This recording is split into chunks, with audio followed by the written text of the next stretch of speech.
everyone, Richard Carlton here at fmtrain.tv. I'm the creator of this interesting channel where every day, Monday through Friday, I should say, all important days, Monday through Friday, at 1 o'clock Pacific time, we are doing a live stream on the FileMaker platform. The FileMaker platform is a truly awesome platform, and it allows us to do a lot of things that we couldn't really easily do otherwise.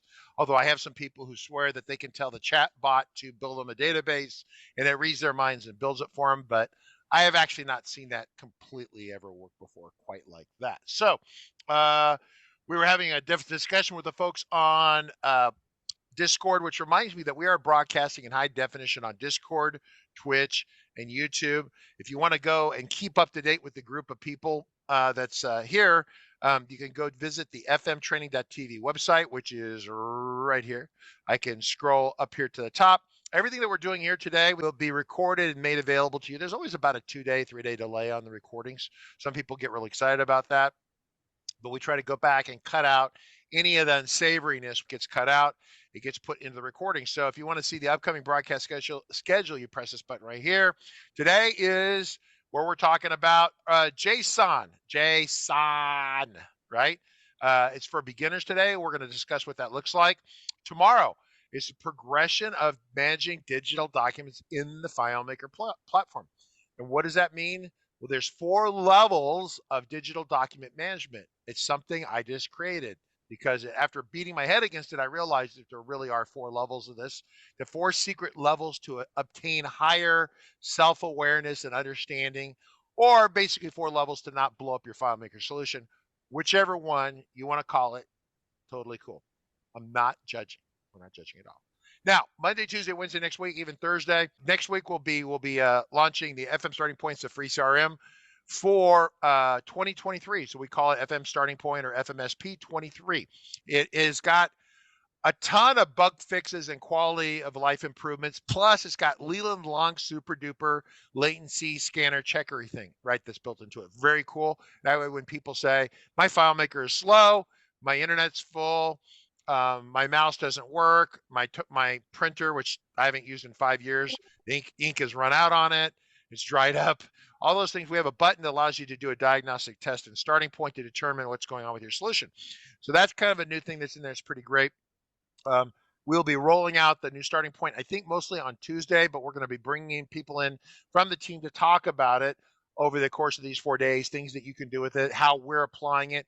If you folks have comments or conversations or questions about how maybe you used FM Starting Point, or you have questions about it, definitely that's the time to ask those questions. Those are really great questions. So that is that. Now, the week after this will be the super hot action news week. So that will be a to be determined event. That starts on Tuesday. The following week. So this is the next 6 days or so, which takes us through most of next week. So let's talk about JavaScript real quick, JavaScript training. So we had this really great, for those of you who missed the memos on this, with this really great course here where we did basically a couple weeks of like junior grade JavaScript kind of awareness training and understanding that. And then there was this paid section here. There was this like week 3 that was this paid section on React Native and coding that with FileMaker, etc. All these things to learn and be aware of. And that was really a powerful event. It's still available here if people want to get with this. But what we're making it available here is that if you click on this, you just sign up, but you're going to get a link. The idea is that we're going to continue to take Leland Long. He said, hey, I want to kind of keep contributing to the FileMaker community. There's a lot of things out there to teach, to learn, especially in the world of JavaScript.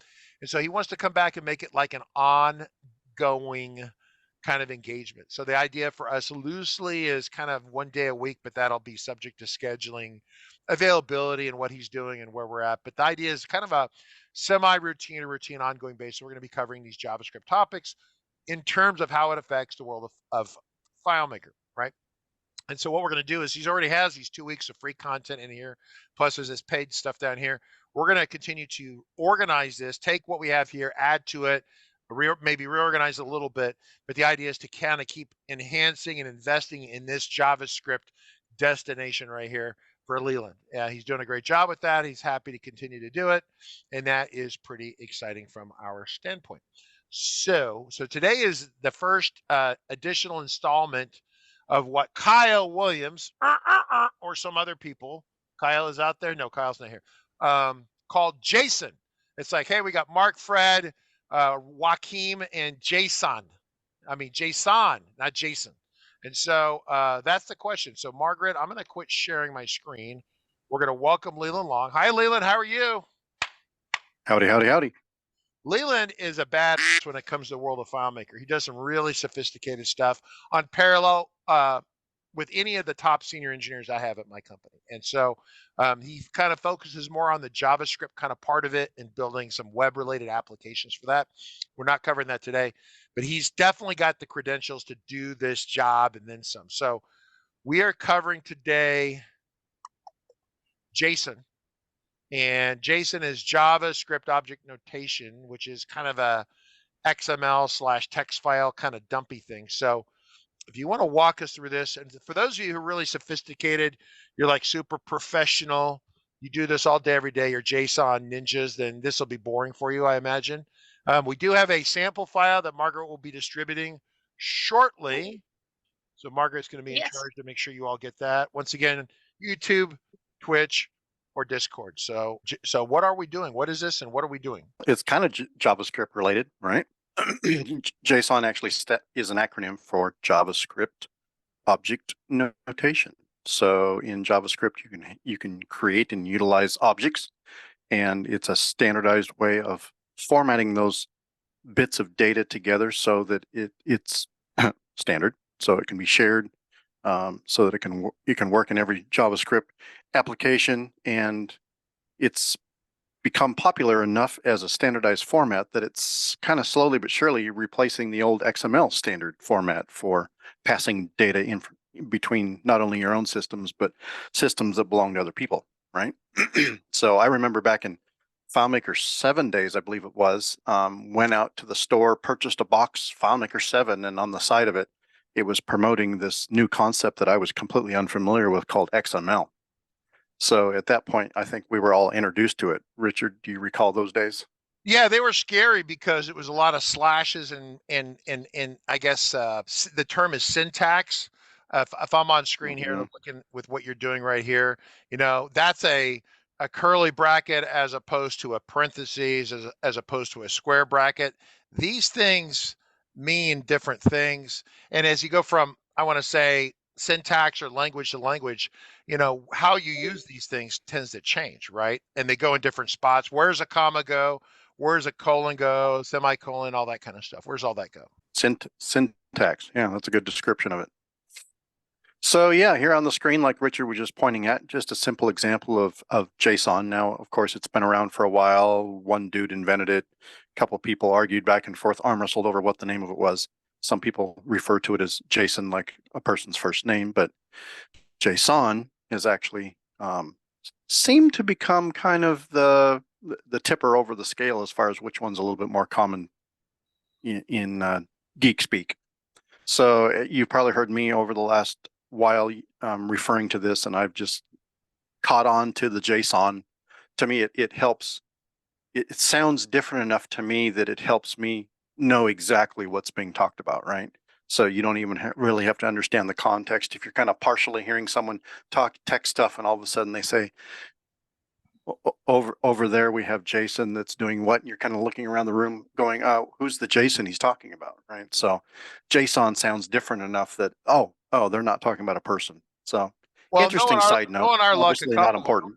A couple hippie couples in San Francisco will probably name their kids Jason or JSON and screw everything up for us. On purpose. On purpose. Yeah, it's so cool. It's a great name. Everyone should know our kid's name.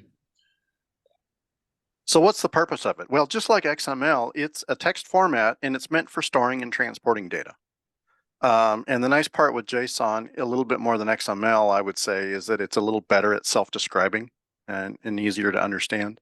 I didn't put any XML here, an example on the screen. Hopefully our listeners and watchers of the program understand what XML is. If not, I would say quickly go out and Google it, XML. Let's see, what would that be in phonetic alphabet? That would be X-ray Michael Lima, right? Did I get that right, Mr. That is Helicopter correct. Pilot? I muted. I do apologize as I'm trying to mute. And there is, so once again, as a reminder, if you're on YouTube or Twitch, there's about a 90-second delay in the conversation between what you see, what you hear us say, and then what you type to us. So it's like one of those news reporters, and there was a satellite connection. It's kind of awkward. So if you want more real-time conversation, that's on Discord. If you want the invite to that, let us know. We'll give you that. So one of the things I suppose I could do, since I've got them here on my 3 screens in front of me, I was working with these today. Here's just another snippet of some JSON. Now that looks really big and ugly, but if you look really close, it's just a continuation of the same thing that you saw on the last slide, right? Matter of fact, if I kind of scoot this together, you might actually accidentally get it kind of formatting kind of in a visible sort. No, not too friendly. That one's kind of wild, but I mean, that's just another example of JSON, right? So But it's basically, it's all text. It's just text. It's just like a text dump, like a, Yeah. isn't that, I mean, I think of it a lot of ways as a highly organized CSV file, right? That kind of idea, a highly organized Right. text dump. Yeah.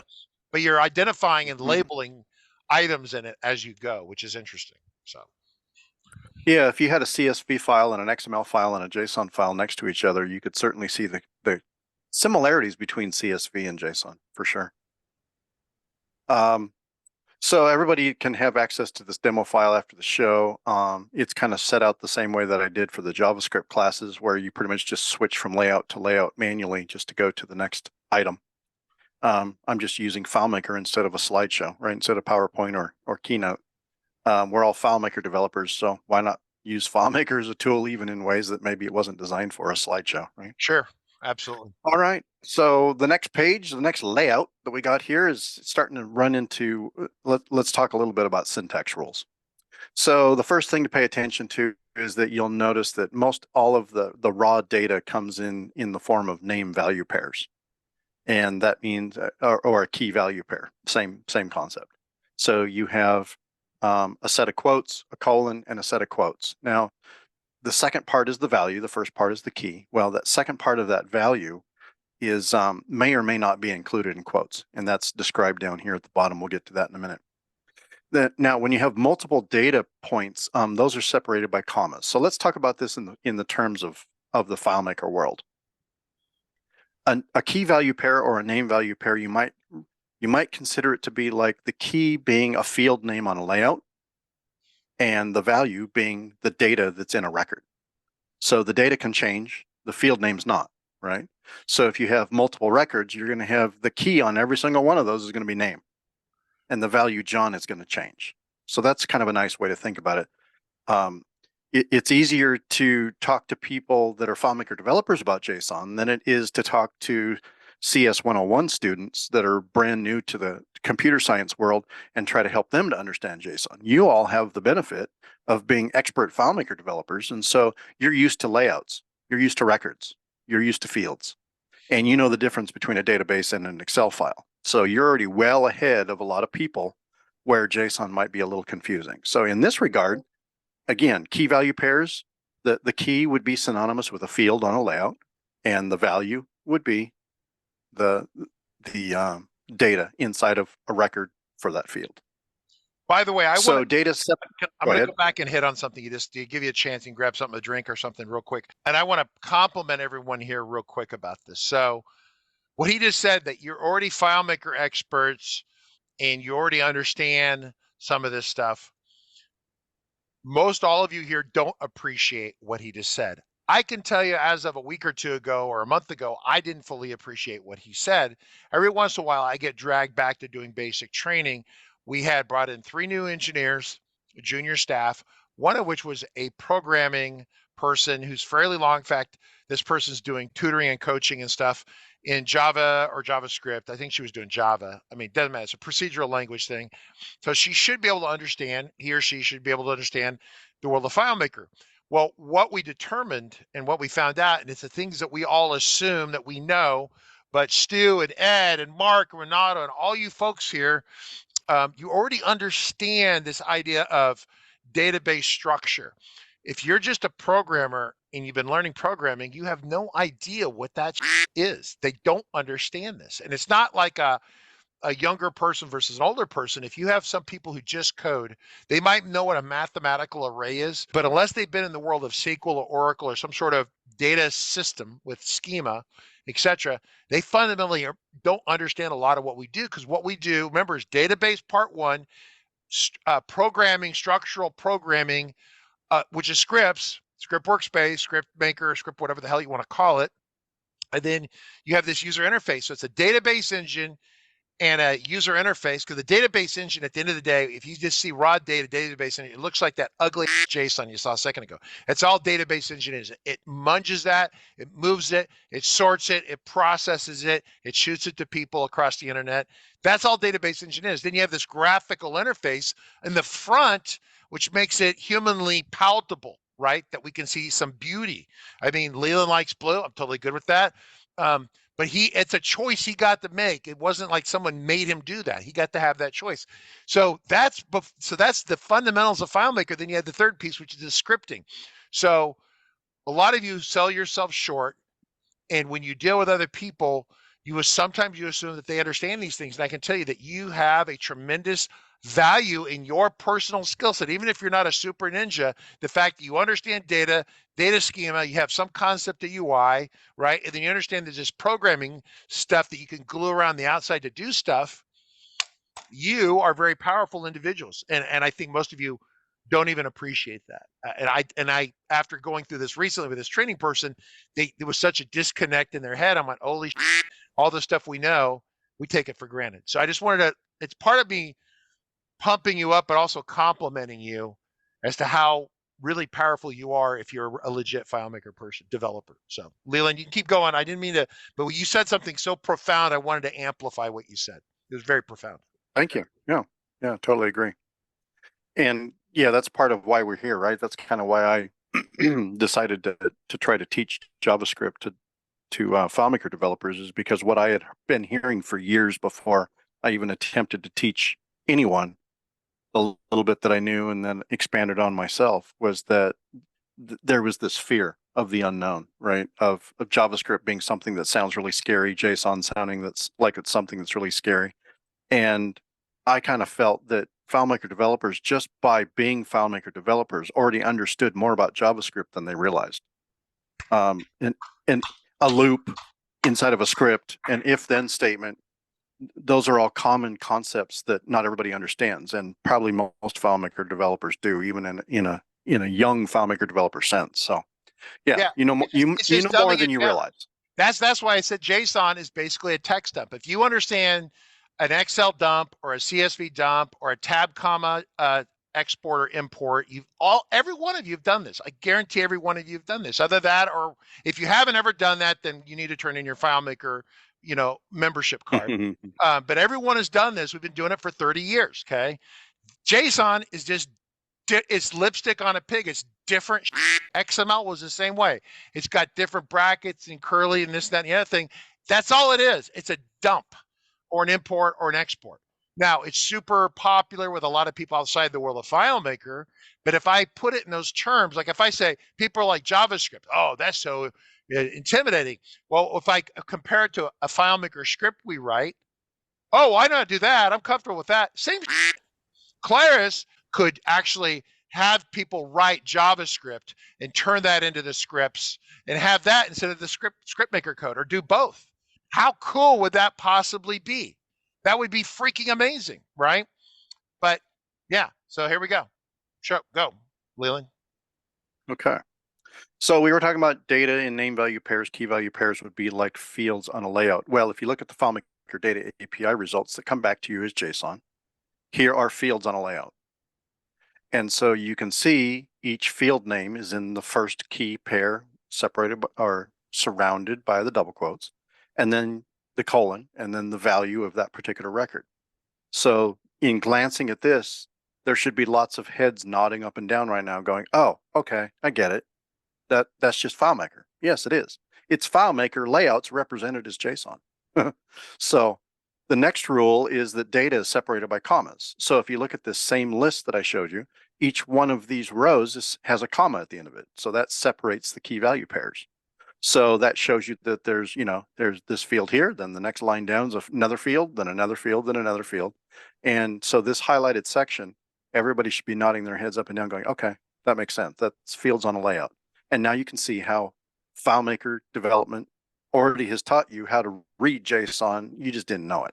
So hopefully at the end of this, you can look at any JSON blob and not be petrified. So these next two sound really strange, but again, there's relationships to what you already know in FileMaker. Curly braces hold objects. Well, what's an object? We don't really think of objects in FileMaker. Well, an object is this curly brace, and look at what this curly brace is doing. This is showing one object with a whole bunch of key value pairs. So what is this object like? It's like your layout. It holds all of these objects. Your layout holds a whole bunch of fields and data entry points and all kinds of description as far as what that text looks like. But this is the raw data, right? This is just field name and value, stripping out all formatting, hide options, right? All of that is hidden. So a basic object in JSON is just simply synonymous with a FileMaker layout. And in this exact response that's coming back from the server right here, there is your first record, and here's your second record. And you'll notice that on the object, all of the keys all have the same name because those are the fields on your layout. It's the values that change.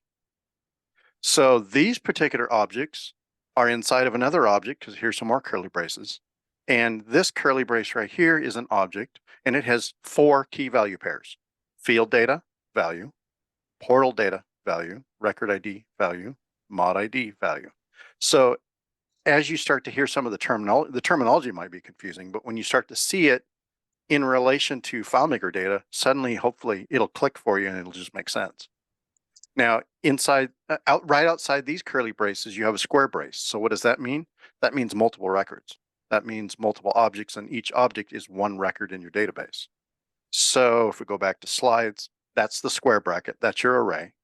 And you can think of arrays as a collection of records or a found set in FileMaker.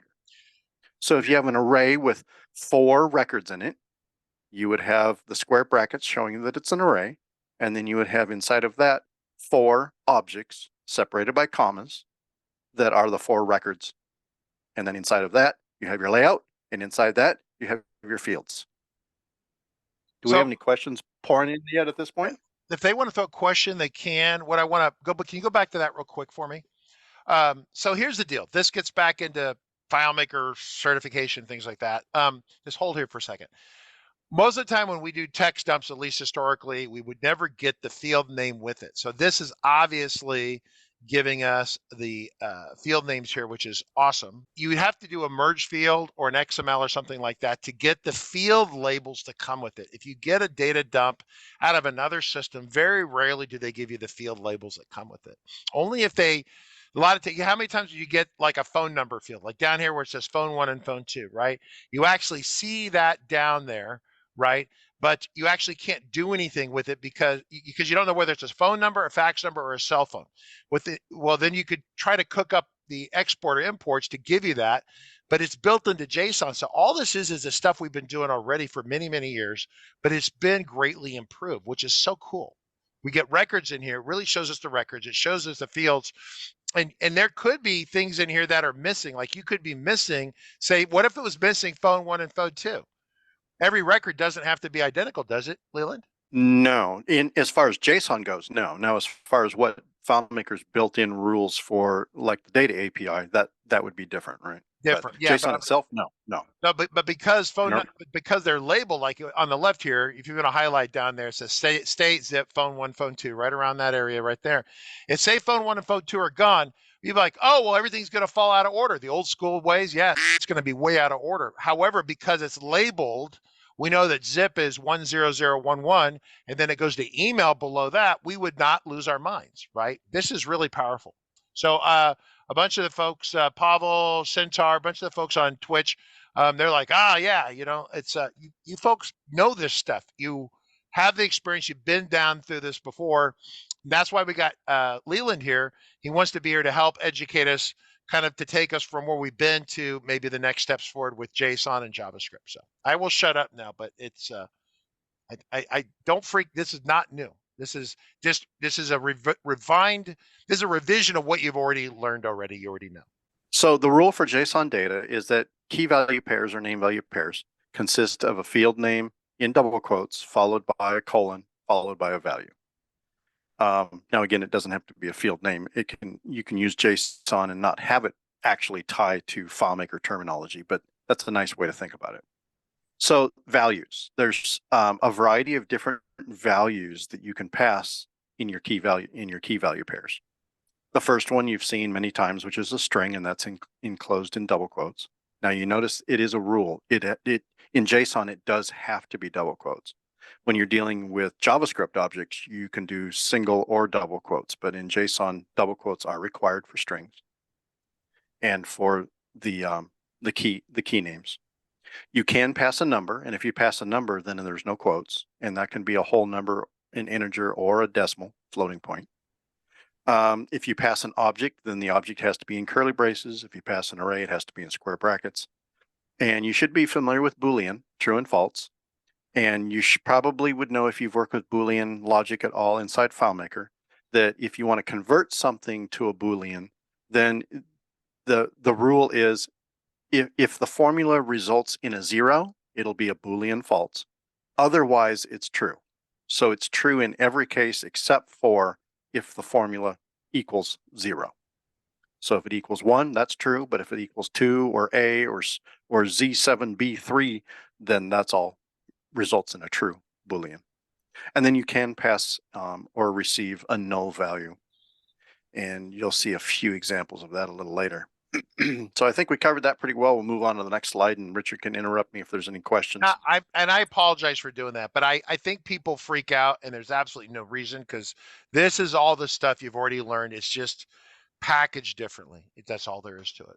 It's just packaged differently. And if you have this little demo file with you later, when you run into some JSON that sounds confusing, you can come back and use this as a reference and kind of refresh your mind as far as, and that's why we're covering the syntax rules, is mostly just for a point of reference, not really for something for you to memorize. The more you use it, the more you'll just naturally understand it. Jericho says JSON made easy. Yeah, that's what we're trying to do. We're trying to, everything about this channel, with the exception of Nick. Nick made difficult, right? You guys love Nick, that's fine, but for new people or less experienced people, he could just be overwhelming. We're trying to make this as simple as possible in this case. So one of the values you can pass is a JSON object. So you can have an object within an object within an object within an object. And here's an example here on the screen. This object, outer object right here with these curly braces, has one key value pair. Employee is the key, and this object is the value. Now inside that object, we have 3 key value pairs: name, age, city, and 3 values. So you again, if you're going to, basically the point to take away here is, if you're passing an object as a value, like it states right here, you just have to follow the same JSON syntax, the same thing we already covered as far as what can be inside of that object. So that's pretty straightforward. The next one is arrays. Arrays are a little confusing to wrap your head around because they can come in a couple different forms. You've already seen in this example over here, this array that was included in data, which from there, it actually goes to the bottom of this screen and ends right here. That basically shows you that those are records, and there's 1 record, 2 records, 3, 4, and 5. So this particular array has 5 objects in it, and each object is matched to a record. Now it doesn't have to be that way. If you're dealing with the FileMaker Data API, it'll always be that way. All of your records will be returned in an array, and each one will be an object. But in JSON rules in general, you can actually have an array like this here on the screen, which just contains values. It doesn't have to contain objects. So at that point, kind of at first glance, looks kind of confusing, especially if you're used to the FileMaker Data API, because your array will always have objects in it, at least in the data portion, where here that's not a requirement. You can have objects, but it's not required. So this is, now, when you look at an array like this, here's what's synonymous in FileMaker: a list. This would be synonymous with a list with 3 values in it: John, separated by returns, John, Anna, and Peter. That would be a list or a value list, or both. So in that regard, your array can either be a group of records, or it can be a list or a value list. So that's why arrays kind of sound kind of confusing because they can do multiple things. And again, just like before, if you do pass arrays or objects in as a value, then it just has to follow the same rules as far as what those values can be. Real quick, there is a slightly off-topic question here. We talked about zero and Boolean, zero or false is a no, right? Boolean is very binary, zero. And anything that's right, not a zero is considered a true. And of course, promptly, I get this great question from Firm or Furmonk or Furry Monk or whatever on Twitch, and the person is asking, hey, so what about a -1? Is that a true or a false in Boolean? And off the top of my head, you have to, yeah. So here we go, data viewer. Here we go. Check it out. Here he goes. So let's see, get as Boolean probably. Yeah. And then we can pass in a -1. Ah, it is a 1. There you go. 0, a 1. Everyone understand this get function right here, right? So you can put something in there, it'll tell you whether it comes out as 0 or 1. Put that, you go do that one, yeah. Now that's interesting. I wouldn't have expected that. I wonder why that results in a 0. Click. Is that wait, back up. Is that is get bool as Boolean? That's a built-in FileMaker function, or is that a plugin at or yes. Okay, built-in. I don't think so. I've never used it, but it makes perfect sense. Well, now I mean, normally you would have things like comparing a string equal to a string, right? Right. 2 equals 2, so that's true. 1 equals 2 is not true. So if you have 1, 2, 3 compared to 1, 2, it's going to be false. Compared to 1, 2, 3, it's true. That's normally how you use strings in Boolean logic, right? Get as Boolean a string. That doesn't really make sense, but it's weird that it results in a 0. I'm not sure why that is. Yeah, because that's. But yeah, get as Boolean is kind of a strange. I'm not sure when I would use that. I would use this instead, right? A comparison and an if statement probably, and the first one would probably be a variable, right? Right. Yeah, dollar or dollar. Yeah. Well, except I want a $sign and not a hashtag. Yeah. Pound sign. Yeah. So this would be your typical use inside of an if statement. So that's where Boolean logic really comes into play, is comparison. You're trying to determine whether something is equal to something. So, all right. Cool. Good stuff. All right, those are good questions. So I think we covered. Yeah, I think we covered array. I'm going to move to the next slide while you say if we have any more questions. Mark Johnson, I'm just going to give. This is Mark. You know, Mark. He paid for your training. He's one of the people that puts his money where his mouth is. He says it can be very intimidating, but first, once you start grasping and understanding JSON and JavaScript, it can be very powerful to use.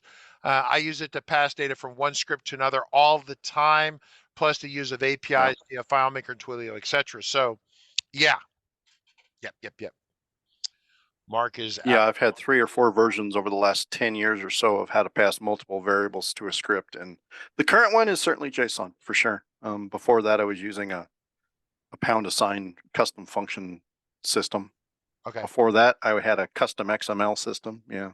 Then before that, we had usually the pipe character, right? You'd send a string and have multiple values and separate it with pipes. Yeah, that was common. Yep. So maybe that should be another live stream as the JSON.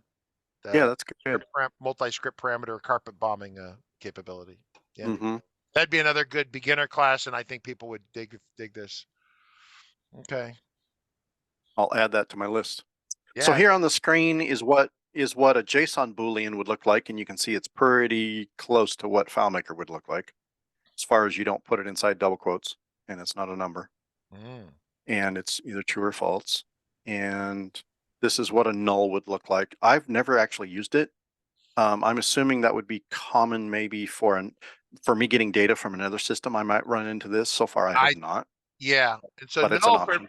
Null for everyone is kind of this it's kind of a intellectually challenging concept, but I always call it the vacuum of space. But it's in a lot of worlds, 0 and null. And a lot of things, 0 and null can be the same thing. Like if I say there's no air or oxygen in space that you can breathe, and if I say there's 0 air and oxygen in space you breathe, those are both kind of the same thing. But null is literally the absence of anything, right? How else would you say that? Kind of like undefined, right? Yeah, it's like So in either case, you go into space, whether it's null air or 0 air, you're dying either way. right? But it's just one of those kind of things that in the world of science and especially mathematics and programming, and null is actually can be different than zero. So one of the things I would say, if you're familiar with FileMaker, I would say if you wanted to wrap your head around null, I would almost say that if you go and declare a global variable to be empty, if it still shows up in your data viewer, then it's defined but empty. But if it disappears completely, now it's null. It just doesn't exist. I would say that would be kind of the way to wrap your head around that.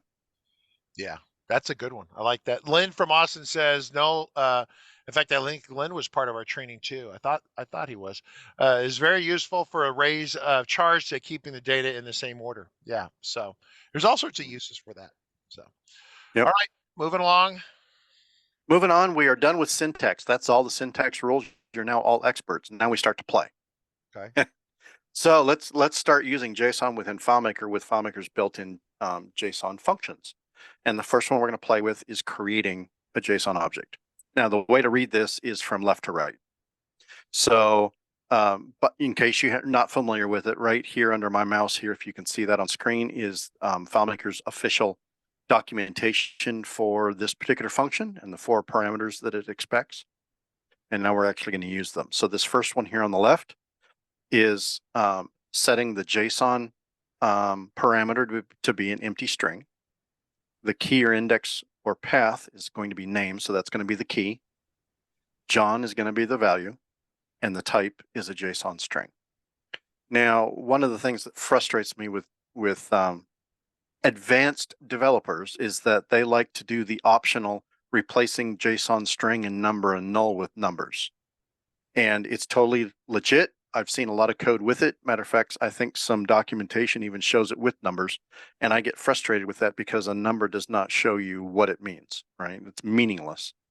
So to spell out JSON string, JSON number, JSON null, JSON Boolean, array, so on and so forth, to me is extremely important, especially for training purposes, because replacing those with a number is just meaningless. So if you were to run this set element right here in your data viewer in a script, this would be your result. An object, right, with curly braces, and 1 key value pair, the key being name, the value being John. Really straightforward. So if you've never used it before, then hopefully with everything you've seen up until now and this one example, I'm hoping that there's not a single hand out there that would be raised if I were to ask, is this completely confusing to you and do you not get it? Go ahead, Richard. I have my hand raised. I saw that. Waving frantically. I'm raising my hand and you go, and hopefully no one's raising their hand because you'd be really stupid. I'm like, I'm sorry. Oops. Yeah, oops. So between example 1 and 2, so we're reading left to right these rows. You got John on the first one, then age on the second one. The first element of JSON set element, that first, it's quote, and then the one below it, it's the bracket, Yeah, you're jumping ahead on me. Yep. I'm sorry, but on the right, they look the same. So never mind. I'm sorry. I didn't mean to jump ahead. All right. That's all right. Shut up. I'm sorry. Well, you pointed out what I was going to point out. So let's just go to the second example here. The second example is we're going to set JSON to be curly braces instead of empty.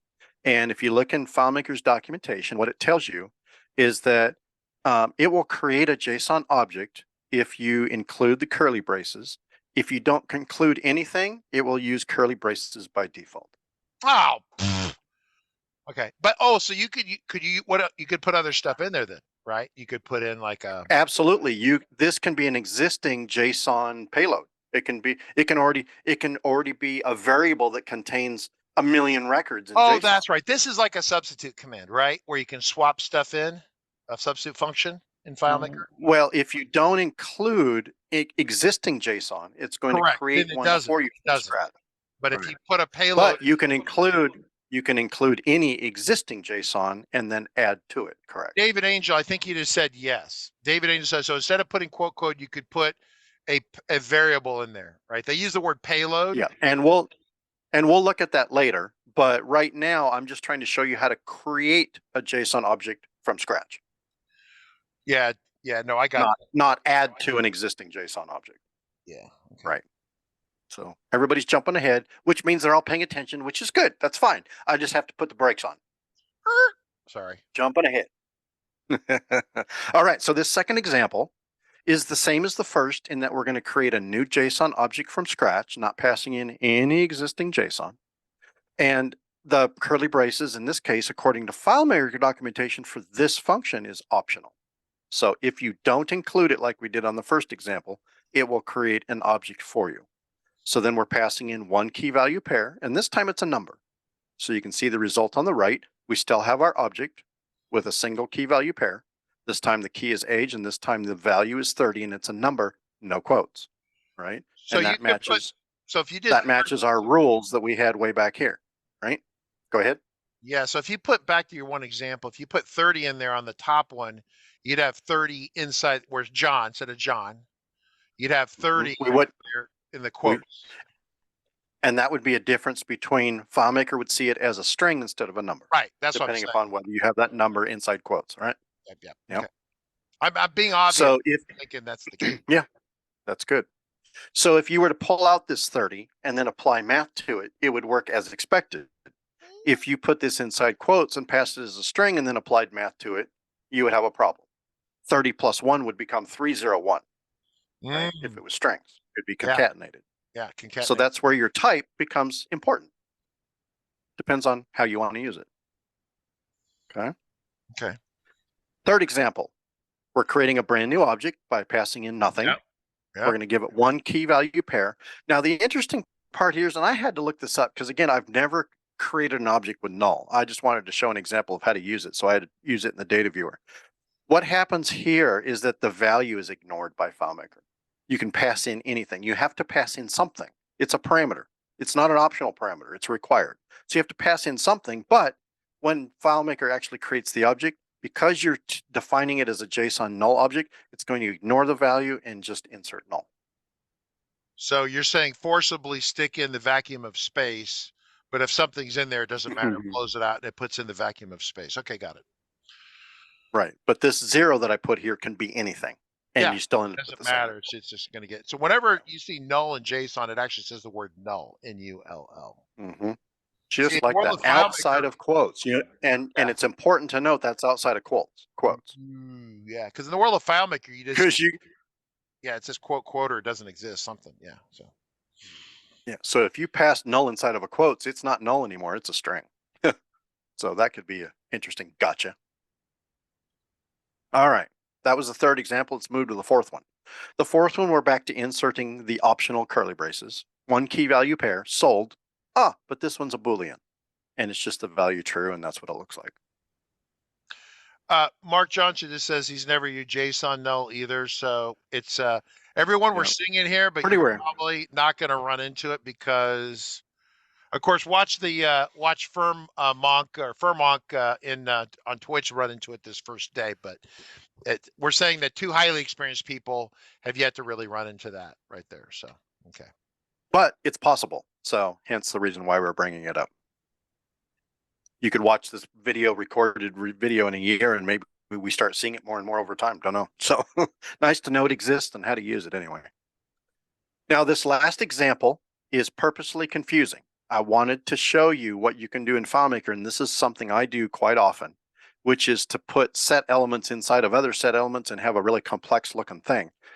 But Richard, you can clarify this for me. Has your audience been exposed to passing multiple items in things like filter functions and substitute functions? We have. I mean, we've been doing this show for 3 years, so it's come up before. I think even Kyle talked about it. But what happens is, I don't know that we've covered it, unless Nick covered it. We haven't probably covered it in at least 6 months. So yeah.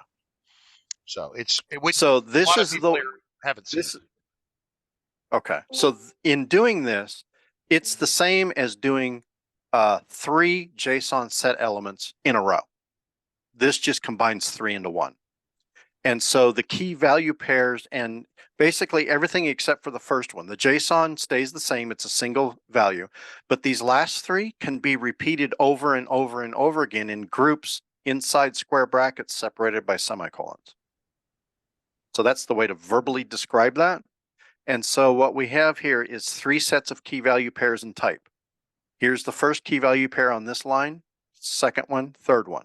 So what this does is this creates an array right here with 3 values. Now you notice I'm not putting in key value pairs, I'm just putting in values. So this would be synonymous with creating a list in FileMaker, a list with 4 entries.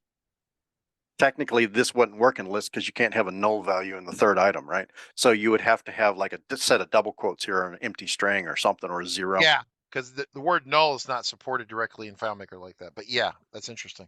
Right. So because we created a JSON object that is an array with square brackets, you notice we don't have curly braces here on the end result. We created an array. So this would be like creating a list. And so you notice the key for an array needs to be the index 0, 1, 3. Now you notice I played a trick here. I did not describe element number 2, index number 2. That's what created the null. So this is a very complicated, advanced concept, and this is the result. But I wanted to show that to you just as a trick, extra credit question for those of you paying attention to see if you understood how that null was created and how the indexes are used 0, 1, 2, 3 to create the individual elements inside that array. So if this does not make sense to you, don't panic. That was extra credit. You can come back and look at it and scratch your brain and play with that later if you want to see if you can wrap your head around it. It's not too complex, but it's definitely tricky based upon what I've showed you thus far. Moving on. That's how to create an object. Now let's try parsing one. Getting a value from. So this example here on the left actually comes from FileMaker's documentation, one of their examples that they use online. So if you look in the docs, this will look very familiar to you. And what I'm saying here is this is a global variable called JSON, and here's its value. It's an object with a single key value pair. Bakery has 1 value. Inside that value for bakery is a single object called product with a single key value pair, with the key being product. Product is an array with 1 object inside of it, and inside that we have 6 key value pairs. So what would that be? Go ahead, Richard. So back up on the structure of this. So it's object, then key value pair, then object. The value is an object. And then how far? Single key value pair. How could you? You can go infinitely. Okay, so it's just like FileMaker's nested if loops. You can create as many as you want, ifs and loops, and you can nest them as much as you want. You notice the indentation helps you read. So you have to have a beginning and an end as far as for each one of these curly braces and square brackets. Yeah, so then it's key value. So it's object, then indent key value, and then object, key value pair, object. Okay, got it. All right. Yep. Sorry, I'm scribbling. My bad. That's all right. Someone was going to, if I didn't mention it, someone would have asked the question. I guarantee. Or maybe I'm just the only one who was seeing that. So what I want to show you is with this kind of complex looking object, how we can pull individual values out of there and what it looks like, right? So let's start at the first one. The first one says, okay, I want to get the element out of that JSON global variable that we've defined over here. And all I want is the key. All I want is the value for the key bakery, right? So what are we going to get back? Well, it's going to look inside this object for a key value pair with a key of bakery. There it is. What's the value?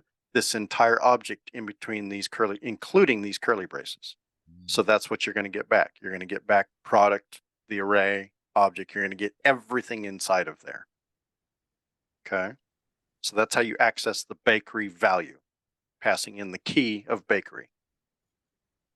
Now, if we want to go a little deeper and grab the product out of bakery, then this is what that's going to look like. We use dot syntax, bakery dot product. That means inside the key of bakery, you're going to look for another object key of product. And I want just that object, which is going to come back as an array. See the square brackets for the value of product? So it's going to come back as an array. And now I want the value that's in array index 0. What does that look like? Well, that looks like this. And you notice there's no dot between those.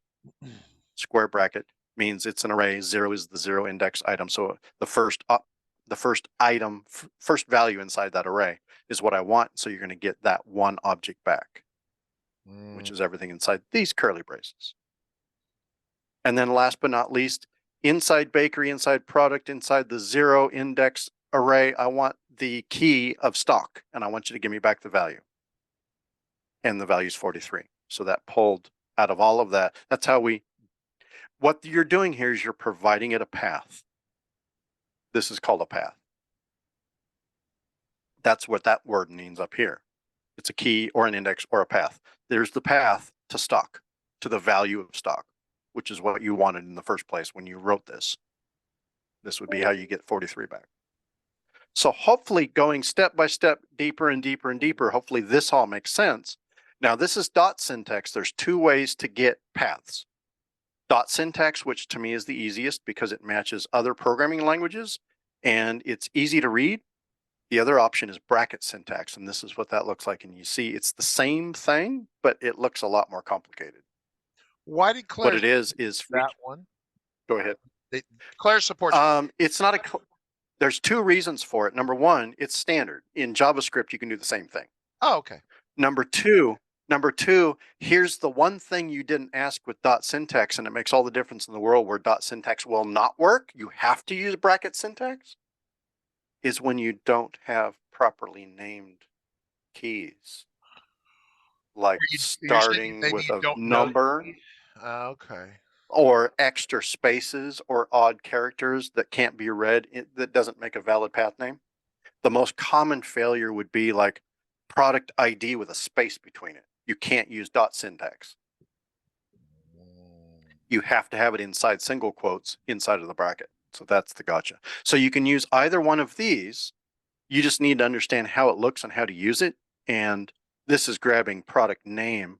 This is a damn good sample file. I want to compliment you on this. Is a really good sample file because this really helps. I don't know the rest of you, but I don't do JSON all day, every day. I got a lot of hats I wear, and I know like Mark in there, he just lives this stuff, and that's great.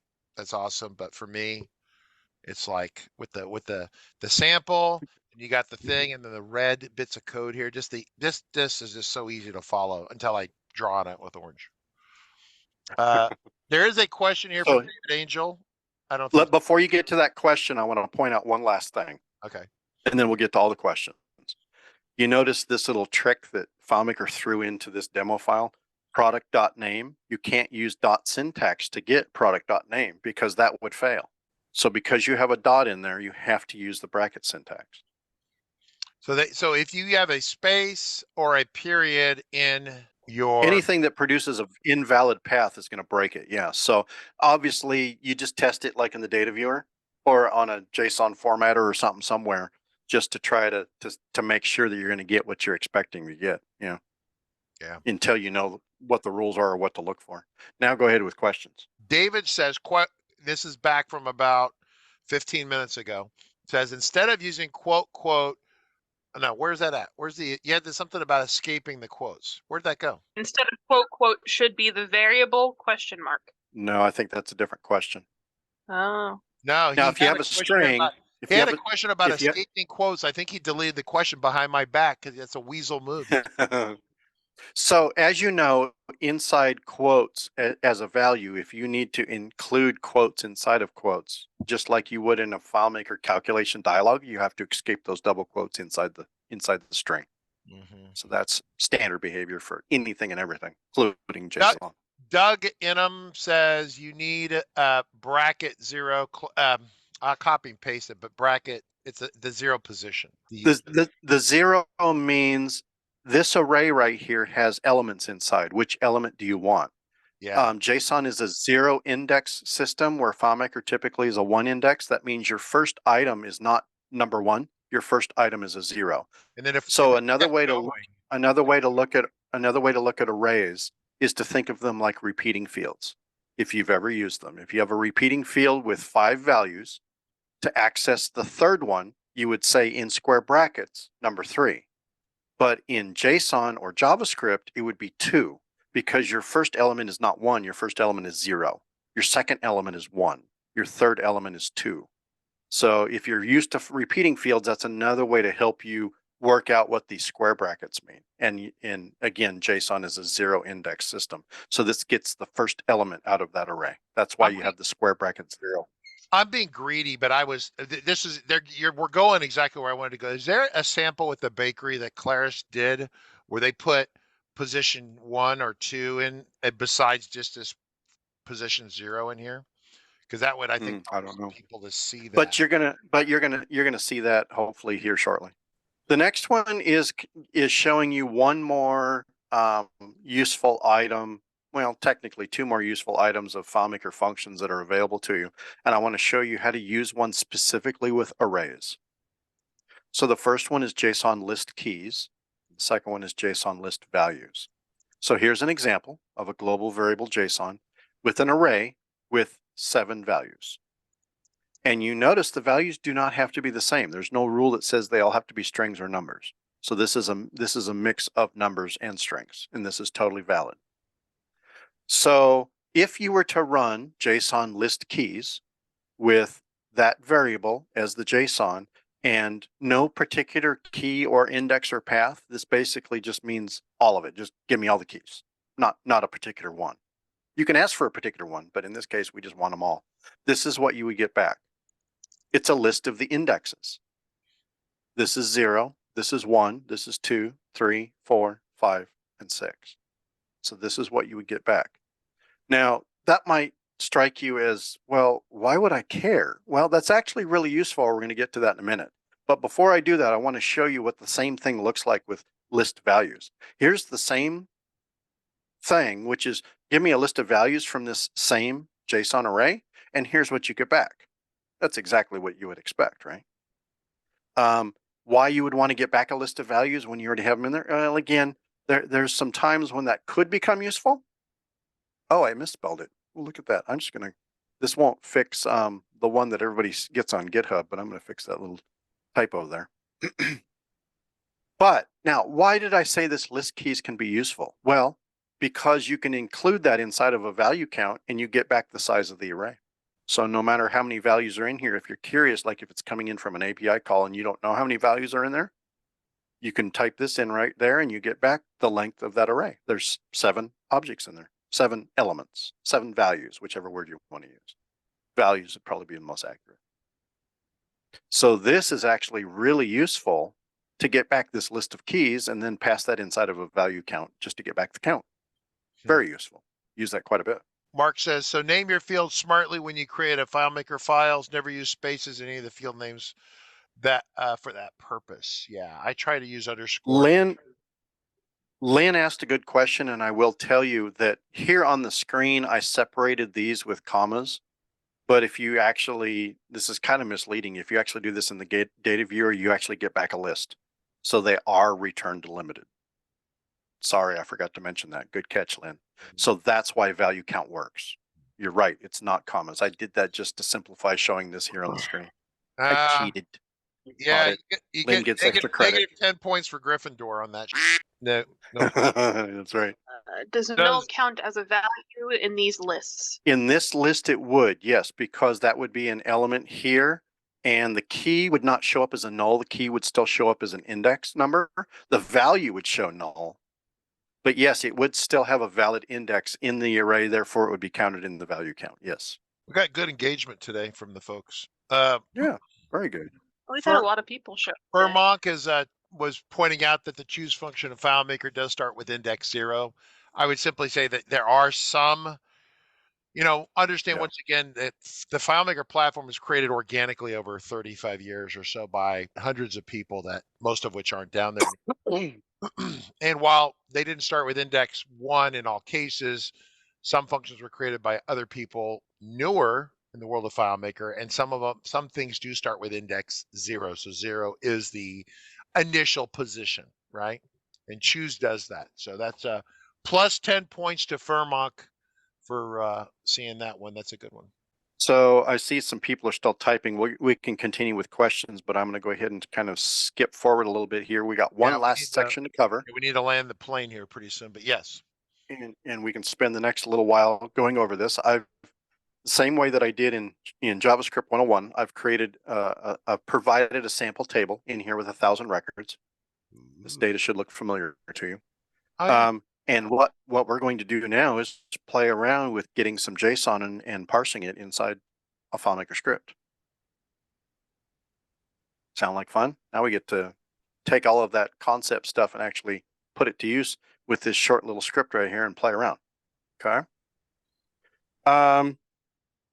So the first thing, what we're going to do is we're going to execute a FileMaker data API call. So if nobody has done this on the call, or even if you have, you don't need to walk away understanding what I'm doing here. This will be a little bit of an exposure as far as what it looks like. This is one of the things I'm going to cover in which class? 2 weeks from today? Is that what's on the schedule? Roughly 2 weeks. Yeah, I need to pull up the exact date. It is the 4th. May 4th. Yeah. May the 4th be with you. Oh my God. That is some interesting timing. Yes. It is. It is. Okay. So we're gonna do a little bit more in-depth work on that particular session, but for now, just try to follow along. But one of the things with the execute data API is that you have to create a query, and the query has to be in JSON. So this is where suddenly JSON is being used strictly within FileMaker to perform a FileMaker function. Without making this query in JSON, you're stuck. You're not going to be able to use it. So here is a nice complicated looking query. And I'll show you here in a little bit what this creates. Matter of fact, I'm going to do that right now. Let's just debug this script and step through this. And let's just run that query right there and look at it in the data viewer so that we can see exactly what it created. And then we'll dive in on how it created it. So here is what it made. Now that doesn't look very pretty. So I'm going to quickly throw that into a formatter and get back this result so that we can stare at it a little easier. And there's what it looks like. Let me zoom in on that. Matter of fact, let me have that fill the screen so the other one doesn't get in the way. Scoot it down a little bit. So this is what this set variable step does. It creates this JSON payload. What have we made? We've made a single object. This object has 4 key value pairs. Here's the first one. Key layouts, the value of sample data. Here's the second key value pair, limit 10. I only want a result of 10, even if there's a million results. And that's optional in case any of you are execute data API novices or experts. That's an optional that can be left out. By the way, the default is 100. So if you leave that out, you will get a limit of 100. This is the third, well, if my mouse trackpad will quit doing that because I've moved it on me. There is the third key value pair. The key is query, the value is an array. That array has 1 object in it. And then this is the 4th key value pair. And this is optional. You do not have to include a sort. But if you do include a sort, it is an array with 1 or more objects in it. So this is what we've created, and this is the query that we're going to use. Now, what's the query? The query is we want the field sample data last name to do a search for just the letter K. So we're going to be looking for all records out of those 1,000 records. We're going to be looking for last names that start with K. And this is not an or, this is an and the state has to match NY for New York. So that's going to be our query against the database. Now, you know how to do that manually. You go into find mode. In the last name field, you type a K. In the state field, you type NY and you hit return or perform find, right? You're used to doing that all the time. This is what that query looks like in code, in JSON. That's all you're doing. Now, you notice it's in an array and there's just 1 object. What happens if you pass more than 1 object? That'd be Then it's an OR search. Yeah, an OR search. That would be a second request or an OR. So that's how you can do multiple requests just like you do in FileMaker. You just have multiple objects separated by what? Commas. Right? And then you can pass as many of those into this array as you want. And again, the sort is the same way. It's optional. You don't have to include it. But if you do, it's an array. The first object says field name. You have to pass in the field name. And then you have to give it a sort order. Ascend, descend. And you can look at documentation for multiple options. And if you include more than 1, that would be like having 2 sort fields. And then your order becomes your precedent, right? Your precedent becomes your order, whichever way you want to look at it. So this is what we're creating, and we're creating a JSON object that we're going to pass into our next function. So if I stop here and go back and look at that script and close these, and Zoom is hiding my button, so I'm going to have to drag this down to make, oh, go away, Zoom. Zoom menu is popping up on me and making it so I can't even mouse over what I want. Okay. Yep. So this was a set variable step, and we're using a single JSON set element right here. And then we're passing in this data, and that's what it created. So what did we do? Well, we started off by putting in the optional curly braces. Now remember, I didn't have to do that. If I left them out, it would have just created an object anyway. And then this is the first key value type. This is the second key value type. This is the third key value type. And this is the fourth key value type. That's all we're doing. So we're passing in as many as we want, all separated by semicolons and all included inside square brackets. So if that doesn't look familiar to you, that's how you kind of read that. And again, the sort and the limit were optional. I included them here, but you don't have to. And one thing to take note that's kind of interesting here, you notice I did layouts, then limit, then sort, then query. Well, you could create them in any order. But what's interesting to note is when FileMaker got done creating it, you notice what it did? It alphabetized the keys. Query came before sort. I created sort before query. So that's one of the things with key value pairs inside of an object. JSON is not strict. It can be in any order. And so you can see the exact same object multiple times in multiple systems that are equivalent to each other, but actually be in different orders. And that does not hurt anything. It's totally legal as far as JSON syntax standards go. So just be aware of that. If you see things like this, it might be kind of disconcerting. Oh, why did it put query in front of sort where I created it in a different order? Well, it really doesn't matter. Because if you think about it, it's going to be looking for keys, and where it is in the list does not matter. It does not have to be alphabetical, but FileMaker just does that for some reason. Interesting to note. Now, the query and the sort, I used another JSON. Need to move my trackpad up so my thumb hits it in the right place. This value is creating another JSON array inside of it. And inside that array, I'm creating another JSON object. So that's how you get this object within an array. You keep going, keep going, keep going. That's how you can do this in a single step. So this might look ugly to you. To me, I'm used to building it this way. You could do the same thing with 3 or 4 set variables and just keep adding more to the exact same JSON object, right? But this is one way to do it in one fell swoop. So that's design preference. That's totally up to you. That's you doing it whichever way you like. So this is probably the most complex way to do it, but it does it all in one step. Now you notice when I'm passing in things like the field name, it has to be inside double quotes because you're not passing in FileMaker field data. You're passing in a string that is the fully qualified name of your field. Oh, okay. So that's the name of the That's a little. TO's name is sample data. Got it. Yeah. Yes. Yeah. So if you're typing that in, FileMaker will fill it in for you. So if I go down here and just type in state and select it, as FileMaker gives you the fully qualified name. And that's simply your existing table name and whatever field you picked. So that's what you're passing in, but don't pass it in outside of double quotes because you're not wanting to get the data out of this field. You're wanting to tell the query, I'm using this field qualified as a string. So hopefully that makes sense, even though I said it kind of weird. So again, this is kind of advanced. Don't look at this and get too fearful and think, well, fine, it was easy at first and now it's really complicated. I don't want to go any further. That was the thought that actually occurred to me, but yeah. Yeah, this is an advanced concept that you would be able to do after you've been using JSON for a year. Is that fair? So Okay. don't expect to just we're gonna pick leave the class and build that. Yeah, no. On the 4th, we're gonna pick this up though. Is that what we're doing, May 4th? We're going to spend time looking at the particulars of the FileMaker data API. Yeah. Okay, cool. But now let's run this and actually get results back and see what we get so that we don't take too long. And let's just run this to the stop point right there at the last script step. Then let's look at the result. This is what we get back. Ugh. from running that execute data API.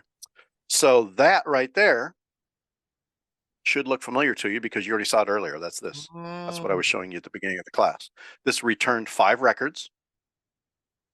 And this is what it looked like. So there's the response object, and its value is an object, and you have a couple key value pairs. You have data info, you have data, and you have messages. And then inside there, inside data is an array, and each array gives you an object back, 1 per record. Each one of those objects gives you back 4 key value pairs: field data, portal data, record ID, mod ID. So this looks really complex, but it's not, right? The only thing that should be kind of interesting, I mean, here's your data from that you were looking for in the first place, but you're getting a little bit of extra stuff, kind of like this, right? You're getting some metadata. It shows you the total record count of the entire table, gives you the table name, the layout name, the database name, gives you the found count, the return count, because those can differ. You can have a found count of 5,000 and only returned 5, right? Or return 100 by default. Right. And down at the very bottom, you have messages. So this is where FileMaker Server is giving you back its standard response as far as whether it was successful or you had an error. This is where your error code would be. For instance, if you had a 401 and nothing was returned. Now we get the Labo 404 error code, which is the dog is missing error code. So yeah. So he's one of our Discord people. So what I want to point out here is that you just did 2 script steps. You created a query and you executed data API, and this is what you got back. That's pretty impressive for 2 script steps. Right? And it's data that's in your database, and it's coming back as JSON. Now let's look at a few JSON lines of code to parse some of this data in a way that you would probably want to do on your own. That's what the rest of the script does. And that's this section right here. We're just going to loop through the returned records, and we're going to make a list of last names. That's all we're going to do here, right? So the script has already ran, it already did it. Here's the result. 5 records, just the last name data, all starting with K. That's what we got back. That's all this script does. And now how did it do that? So I will stop this, kill that. Let's skip that one. Let's look at this line, this line, this line, this line, this line. This is standard FileMaker stuff right here, the lines that I've highlighted. This is what you would use in any loop you use anytime in a script, right? And it might look different than other developers. This is the way that I tend to do it. Before the loop, you set an index value. Now I'm starting this at 0 because JSON is a 0 index. So I didn't start it at 1. If I was looping through records, I'd start this at 1, right? And inside the loop, I'm going to do some work. And then right before the end loop, I need to continue the loop if I want to, or exit if I want to. So what do? I take the index and I add 1 to it.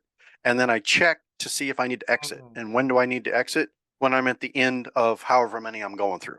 Yeah. So this is not go to next record, exit if at the end, right? This is if you're doing it your own loop within like variables, right? So hopefully this is kind of familiar to most of you, if not all of you. So I'm checking to see if my index is greater than or equal to found count, and if so, I exit. And how do I know my found count? That's part of the fun of looking at JSON, because look what we did here.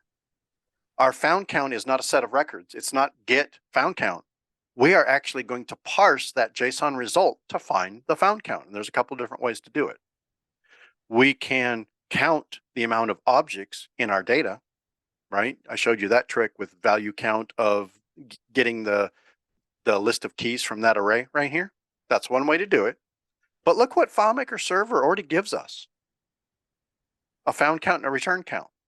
That's what we can parse so that we know how many records to loop through. Use your little period syntax or syntax. You call it dot. So and you'll see that here in a second. So what do we want to do? We want to go into the response object. We want the key info, the data info, and inside there we want to use, in this case, we'll just use the found count, even though it's the same as return count.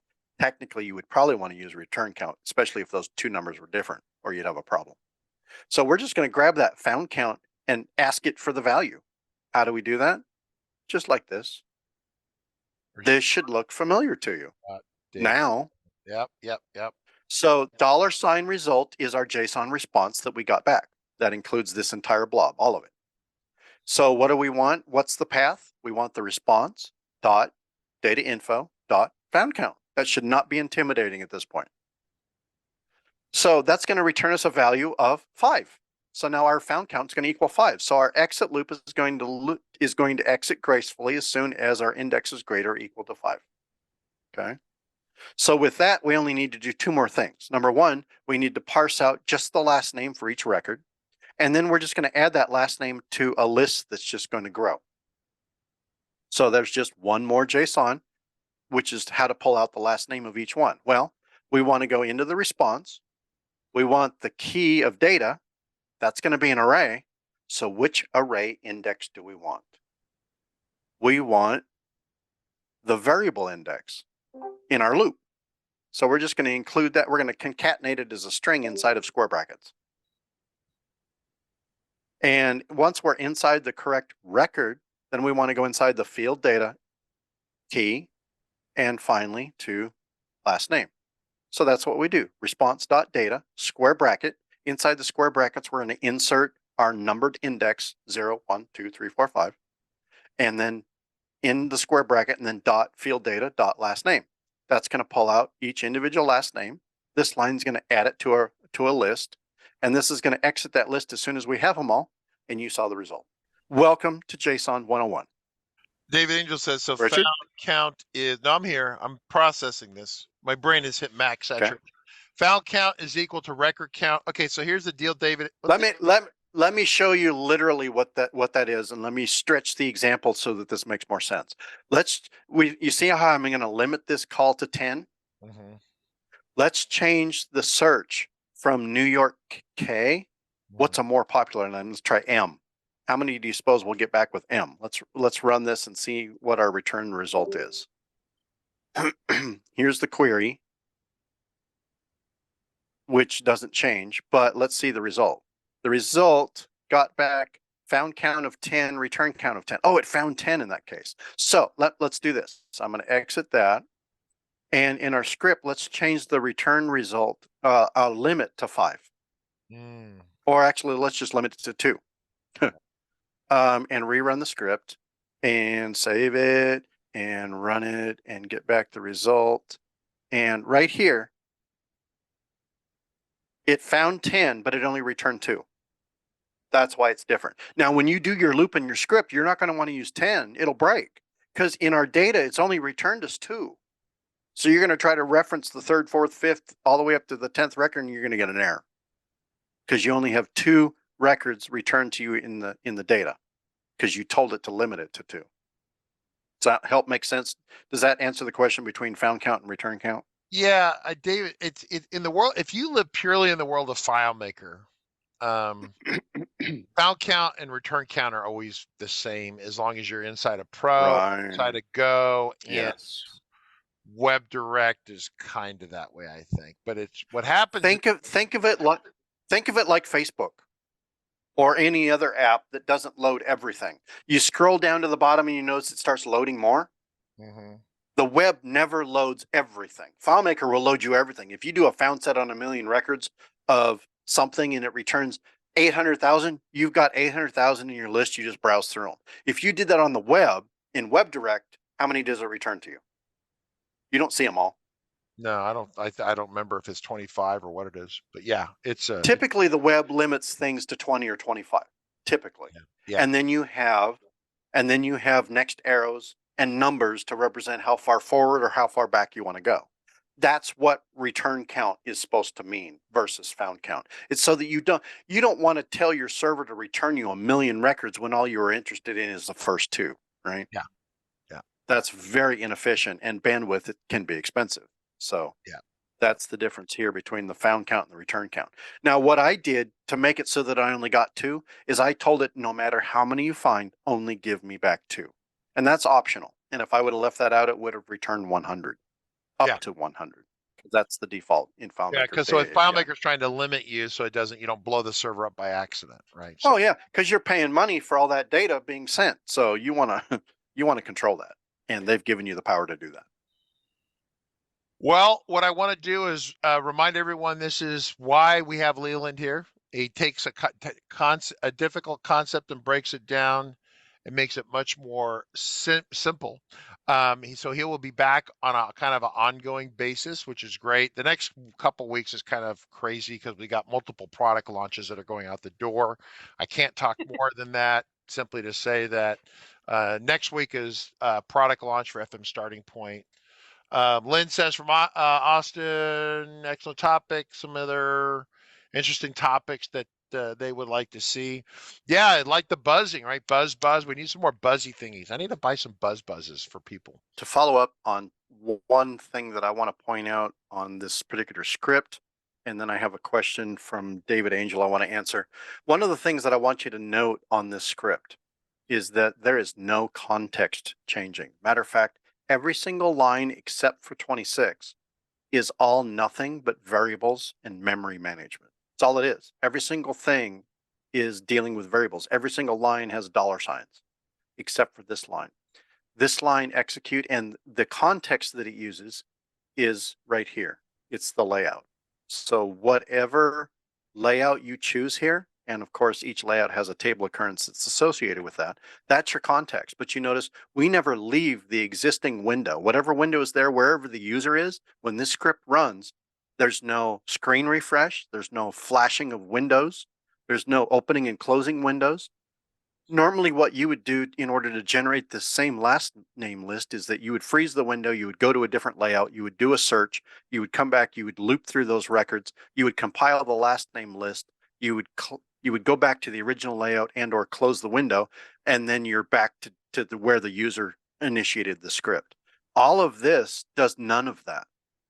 So this is very elegant as far as no context being required in order to do this kind of work. It's kind of similar to the execute SQL in that fashion. And it's very fast because it's all in memory. So that's one thing I wanted to point out about this script that I think is very important as an advanced concept.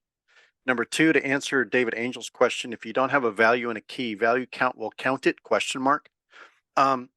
Again, how do you put no value with a key? Well, you said in a key, you can't have a key that's empty. So you're always going to have a key. Now you can have an empty value. It could be null, or it could be like an empty string, or it could be the number 0, right? So in that case, value count of the list keys would work because you're always going to have a key, regardless if the value is empty. Now that value count was assuming that you were attaching that to JSON list keys, right? So that was the two-part combo that's a very important thing to put together in order for it to count the array correctly. So hopefully, David, I've answered your questions. And I think that's a wrap for me. Yeah, and then Royal River says Leland for president. And then I second that. I said I would vote for you for president. I'm president of what? We're not sure, but I guess they meant of the United States. But for me, there's a show that was on years ago that before, when I was young, I never saw it. I was only referenced it when I was an adult, and it was called The Secret Squirrel. And I had an IT director years ago that was my boss that would when people would ask her technical questions and she knew that they would not understand a technical answer, she would tell them, "Oh, it's secret squirrel data." And so I latched onto that, and I've used it for about 15 years now. So my answer for technical information to non-tech people is that it's secret squirrel stuff. And so from that has gotten all kinds of memes with squirrels with trench jackets, trench coats on with a hat and sunglasses representing, a private eye. All of that kind of stuff has been something that I've implemented and used for a long time. So I would say I'll be president of the Secret Squirrel Society or something along that line. Yeah, good stuff, right? Yep, working hard to bring good stuff. Yeah, Leland's a badass. So hopefully we're going to have him at DEF CON. Pause on air in DEF CON this year. If we can get him there, we're going to set up a little booth. You can come. Leland will come and sign like your scalp or something. He's so awesome. Leland was here, right? So yeah, he's JavaScript rules. We get around to making at some point. What'd you say? JavaScript guru? Is that what you said? JavaScript rules. That's what I'll write on whoever's getting signatures. When is DEF CON? Is supposed to be February. Yeah, DEF CON's scheduled. Yeah, so for those of you who missed a memo on this, let me give you a little bit of hot action news here. So you've got to claris.com, and then somewhere in here, events. Let's try events. Really? That's where we do our stuff. There it is. Claris Engage right there. They pinned it to the top. So it's February. So that is a good event. Should be 3 days. So we will be there in force. Leland, great job. Tomorrow, for anyone who wants to see it, we're going to be talking about substantially easier things to comprehend, digital document management, the 4 levels of higher consciousness with your digital documents. Very exciting. Okay. See ya. Cheerio.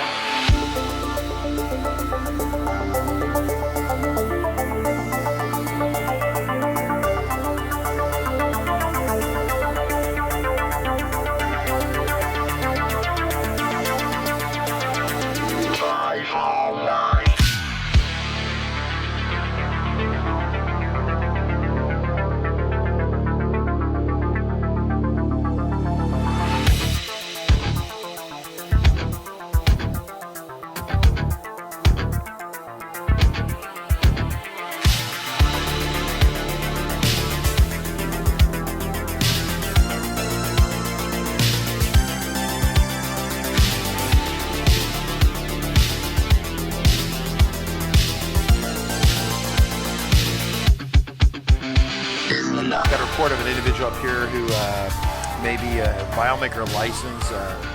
Well, it's potentially expired. Look at the back of that car right there. Looks like the FileMaker license has expired. Sir, I need you to step out of the vehicle. Sir, step out of the vehicle. Sir.